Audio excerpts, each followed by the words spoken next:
So you may or may not know that we are in the Jewish world split this month. This also may not come as a shock because we are in the Jewish world split all the time in so many ways.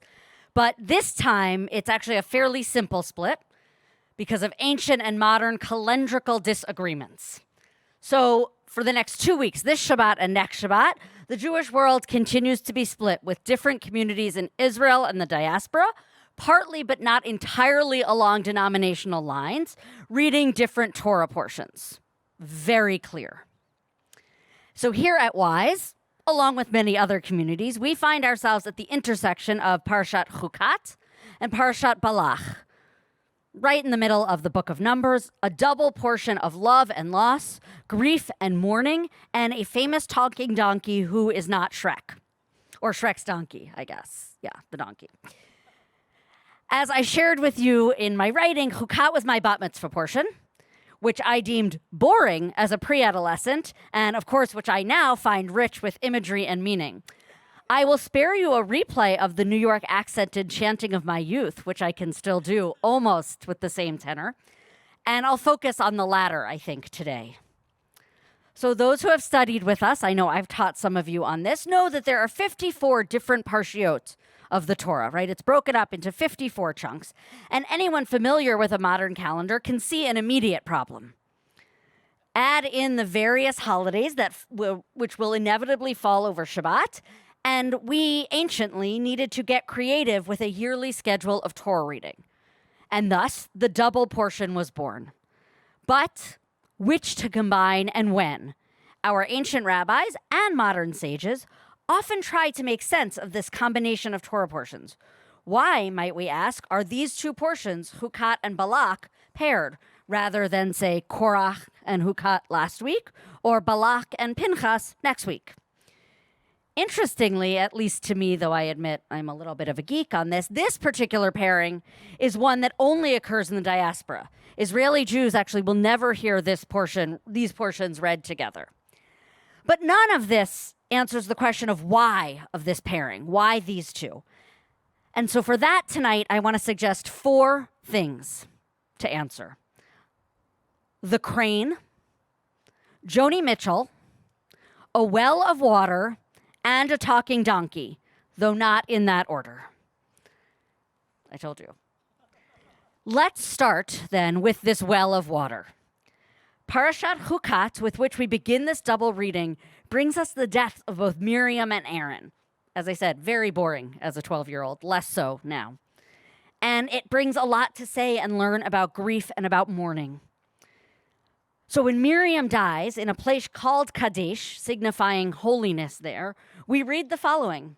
Vatamot sham Miriam, vatikaver sham. Miriam died there and was buried there. That's actually all we read about Miriam's death. Nothing about communal mourning, no funeral ritual, no group wailing, all of which, by the way, we do read about for Aaron's death a few verses later. And yes, I could certainly say something through the lens of feminist Torah, but I will actually let Joni Mitchell do that for me. Because in the very next verse we read, we hear the following, V'lo haya mayim la'edah. The community was without water, or a better translation, there was no water for the community. And friends, I have to say it was not feminist scholars who made the association between Miriam's death and the lack of water. Our most ancient sages immediately make the connection, teaching 3 good leaders had arisen for Israel, Moses, Aaron, and Miriam, and for their sake, 3 good things, 3 gifts were conferred upon Israel. The well, the pillar of cloud, and the manna that fell from heaven. The well for the merit of Miriam, the pillar of cloud for the merit of Aaron, and the manna for the merit of Moses. And they go on to say, when Miriam died, the well disappeared. So here's where Joni Mitchell comes in. Earlier today, as I pretty much always do on Fridays, I taught a community of mourners for My Jewish Learning's daily Kaddish Minyan, which started during COVID and still brings together over 50 people mourning across the world each and every day.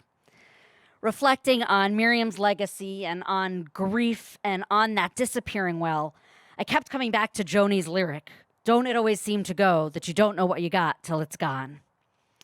I used it then as a teaching about grief and the people that we miss, but I wonder if it might serve us today on this 4th of July Shabbat as well. On Tuesday, we'll celebrate with this uniquely American combo of fireworks, barbecues, and car and furniture sales events, the 247th anniversary of the Declaration of Independence. For some of us, I know every year is a true celebration of liberty and freedom, this recommitment to the values on which the country was founded. And for some of us, I know this holiday this year might feel a little bit shadowed by general political uncertainty, by this continuing rise in anti-Semitism, and maybe most recently by some painful Supreme Court decisions handed down over these last few days. Don't it always seem to go, Joni sang, that you don't know what you've got till it's gone? But more importantly than that question maybe is, if it's gone, what comes next? How do we begin to build the future we want to see? Now that's where we bring in the talking donkey. Because if nothing else, it feels like Hukkat and Balach, these two portions, teach us different ways about seeing something new or something missing. They teach us about opening our eyes to what was and to what can still be. Because, of course, the talking donkey, which, by the way, I said, coincidentally, the rabbis do imagine is created in the same moment of twilight that creates Miriam's well. Those are two of the things created in that list, the donkey and the well. The donkey is trying to alert Balaam not to some danger on the path, but to the divine presence in front of him. And once, and only once, Balaam understands that, well, then he's able to move forward in his journey. And here, the text says, Vayikar Elohim et Bilam. God became manifest to Bilam. A Hasidic commentary I read suggests that there's something more in the word Vayikar, was manifest or was called. And in it is the lesson for us. Rav Avraham, that teacher, teaches that when God appears to Moses at the beginning of Leviticus, it states Vayikra, and God called out. Same root, Vayikar and Vayikra. Noting the difference between the active verb of Leviticus, God called out to Moses, and the passive of Numbers, where God was manifest to Bilam, Rav Avraham suggests that with Bilam, God's word just descended to him.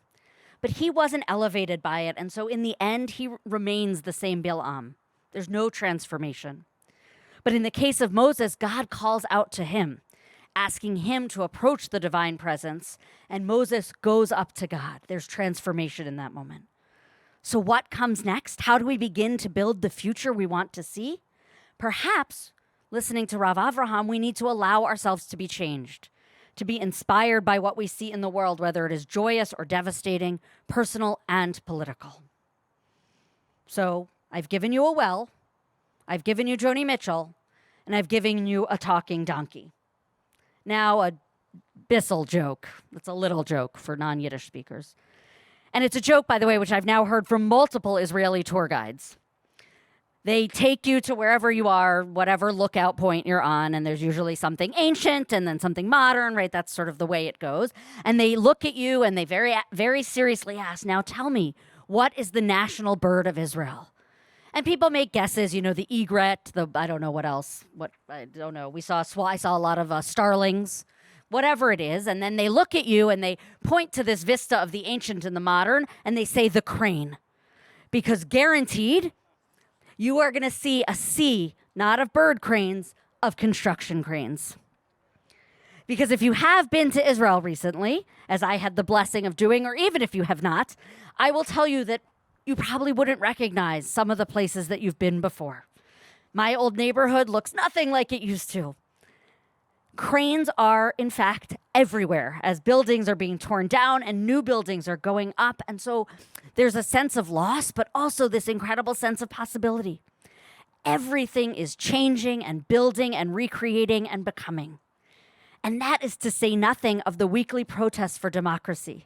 I was very sad when I was in Israel just a couple of weeks ago because we had left Tel Aviv. We weren't going to be able to go to the big protests on Saturday night.